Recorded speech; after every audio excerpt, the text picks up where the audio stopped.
Kiper timnas Jepang, Zion Suzuki justru kebobolan oleh timnas Indonesia lewat skema lemparan ke dalam setelah sebelumnya sempat meremehkan kemampuan Pratama Arhan. Kiper 21 tahun itu dibobol Sandy Walsh pada menit 90, di mana sebelumnya terjadi kemelut di kotak penalti hasil dari lemparan ke dalam Pratama Arhan dari sisi kiri. Umpan lemparan Arhan berhasil diteruskan Elkan Bagot lewat sundulan, yang kemudian disambar Walsh lewat tembakan kaki kanan. Zion Suzuki sejatinya mampu menghalau tendangan bek Cafe Mechelen itu, tetapi si kulit bundar pada akhirnya tetap masuk melewati garis gawang. Itu merupakan gol pertama yang dicetak timnas Indonesia ke gawang Samurai Biru setelah selama 43 tahun terakhir, tak mampu menjebol gawang tim Asia Timur itu.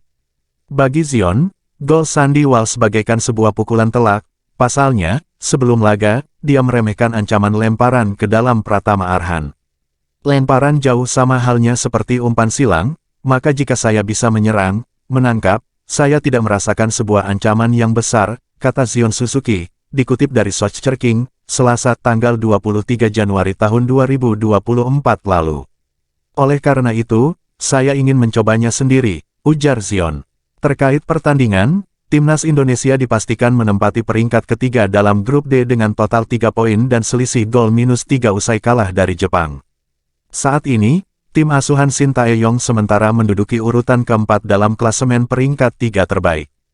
Persaingan untuk lolos ke babak 16 besar Piala Asia 2023 masih memerlukan perhitungan matang. Timnas Indonesia berada pada batas terakhir yang memungkinkan untuk lolos, dan posisinya masih dapat digeser oleh Oman. Oman saat ini berada pada posisi ke-6 dalam klasemen peringkat 3 terbaik dengan 1 poin. Jika Oman memenangkan pertandingan mereka melawan Kirgistan, pada matchday ketiga grup F, mereka akan mengumpulkan 4 poin, menggeser timnas Indonesia, dan memastikan diri melangkah ke babak 16 besar. Timnas Indonesia harus menyerah dari raksasa Asia, Jepang pada matchday terakhir grup D Piala Asia 2023 setelah takluk 1-3 di Stadion Altumama, Doha, Qatar, Rabu tanggal 24 Januari tahun 2024 malam WIB. Ayase Ueda menjadi pencetak 2 gol Jepang pada menit ke-5 dan ke-54, sementara 1 gol tambahan didapat dari gol bunuh diri Justin Hubner.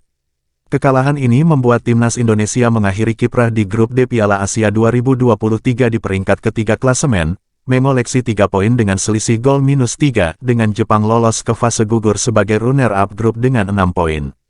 Meski sulit, timnas Indonesia masih memiliki peluang lolos ke babak 16 besar sebagai satu dari 4 tim peringkat 3 terbaik fase grup.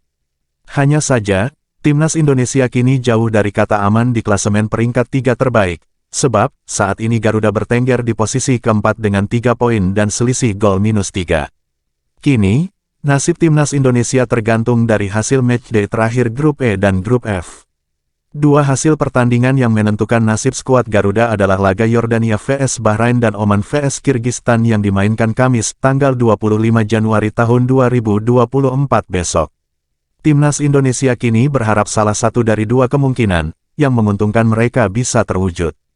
Untuk laga di grup E, timnas Indonesia berharap Yordania mengalahkan Bahrain dengan skor 2-0 atau selisih 3 gol. Kondisi itu membuat Garuda akan punya keunggulan selisih gol atas Bahrain.